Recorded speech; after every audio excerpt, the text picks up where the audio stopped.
समाजामध्ये कुठेतरी एकी दिसली नाही पाहिजे। आपण बघतोय की सर्वसामान्य लोक इथं आलेले होते, मला पाटलाचा आदेश होता की जनसामान्याचं काय मत आहे जाणून घ्यायचं।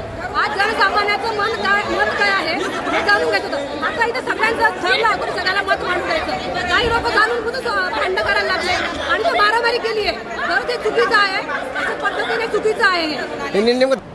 सर्वांना जय शिवराय। आज जी मीटिंग आयोजित केली होती त्याचा रात्री 12:30 वाजेला माझ्या मोबाईलवर मेसेज आला आणि सुनील भाऊ कोटकरांनी आमचं बोलणं झालं की भाऊ अशी एक मीटिंग आयोजित केलेली, कुणी आयोजित केली ते आम्हाला माहीत नव्हतं, पण समाजाची बैठक आहे म्हणून आम्ही सर्व तिथं गेलो।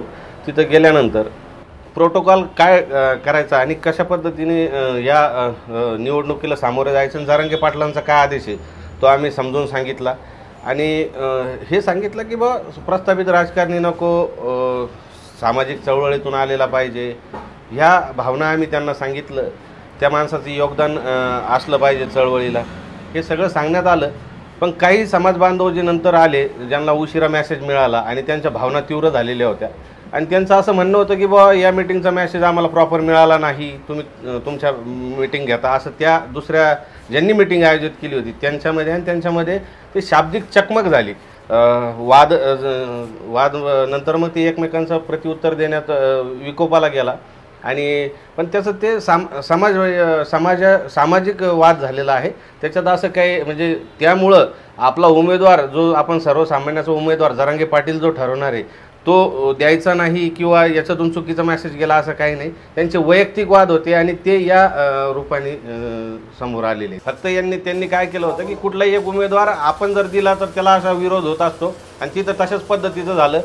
काही इच्छुकही तिथं खासदारासाठी इच्छुक भरपूर जण आले होते आणि काहींचं म्हणणं होतं की माझं नाव सजेस्ट करा, असं बऱ्याच जणांचं हे होतं आणि एकमेकांच्या त्यांच्या याच्यामध्ये की बाबा मला रेफर करा असं व्हा।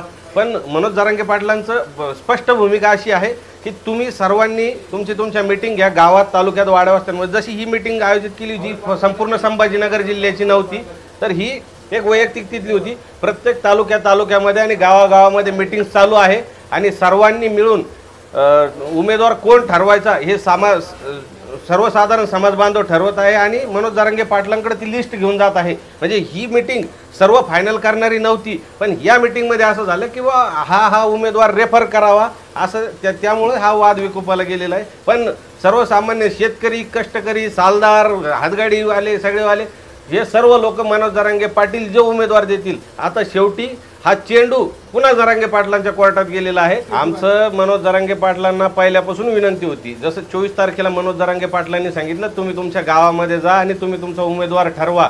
जर जरांगे पाटलांनी म्हणजे आज मी या निमित्ताने सांगू इच्छितो की जरांगे पाटलांनी जर उमेदवार द्यायचा डिक्लेअर केला असतं कोणता उमेदवार द्यायचा, तर हा असा विरोध झाला असता। म्हणून त्यांनी सांगितलं तुम्ही तुमच्या गावामध्ये जा आणि तुम्ही तुमचा उमेदवार ठरवा, हा वाद विकोपाला जाऊ नये। पण हा लढा हा गरजवंत मराठ्यांचा मनोज जरांगे पाटलांनी उभारलेला आहे आणि तो पूर्णत्वास न्यायचा हा अधिकार मनोज जरांगे पाटलाला आहे आणि उमेदवार कोणता ठरवायचा हा अधिकार पूर्णपणे मनोज जरांगे पाटलाकडे। ते जो उमेदवार देतील ते दगड जरी दिले तर सकल मराठा समाज, अखंड मराठा समाज, सर्वसामान्य मराठी हे उमेदवार निवडून आणणार आहे। आणि विशेष करून यामध्ये आम्हाला सर्व जाती धर्माचा 18 पगड जाती आणि 12 बलुतेदार सर्व समाजाचा पाठिंबा आहे।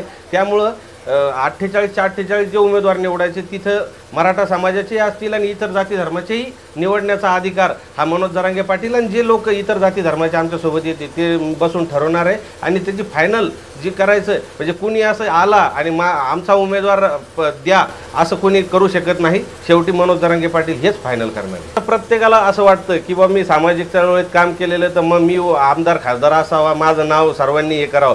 पण इथं काय असतं, आज हे लोकांकडे अधिकार आहे की कोणता माणूस निवडायचा आहे। अगोदर दारूच्या पार्ट्या किंवा हे पैसे देऊन वगैरे कार्यकर्ते आणले जात होते, आता तसं नाही। सर्वसामान्य लोकांची अशी भावना आहे की एक सर्वसामान्याचं नेतृत्व पाहिजे आणि जनमानसातलं असलं पाहिजे, त्याचं योगदान समाजासाठी काय आहे। प्रस्थापित आजी माझी खासदार नको, कुठले राजकीय पक्षाशी त्याचा 5 वर्ष संबंध नको, असे लोक निवडत आहेत। आणि प्रत्येक म्हणजे आज ही बैठक आहे समजा एक कॉर्नर बैठक म्हणून तुम्ही याच्याकडे बघा, पण तुम्ही जे लोकप्रिय तुमचे चॅनल आहे, तुमच्या चॅनलच्या माध्यमातून जे इलेक्ट्रॉनिक मीडियाचे अजून चॅनल आहेत त्यांना एक विनंती करतो, आज तुम्ही जे लाईव्ह केलं त्या लाईव्हमध्ये चुकीचा मेसेज तुम्ही असं सांगताय की संपूर्ण संभाजीनगरमध्ये किंवा संपूर्ण महाराष्ट्रामध्ये मराठ्यांमध्ये राडा असं नाही. या कॉर्नर बैठकीमध्ये यांचे वैयक्तिक वाद हे विकोपाला गेलेले, याचा आमच्या लढ्या नाही. राजकीय मंडळी पहिल्यापासून आपण या म्हणजे त्यांनी समाज म्हणून जर आले तर त्यांना विरोध करत नाही, पण कुठल्या नेत्याच्या मार्फत ते जर आले तर त्याला समाज बांधव विरोध करणारे, आणि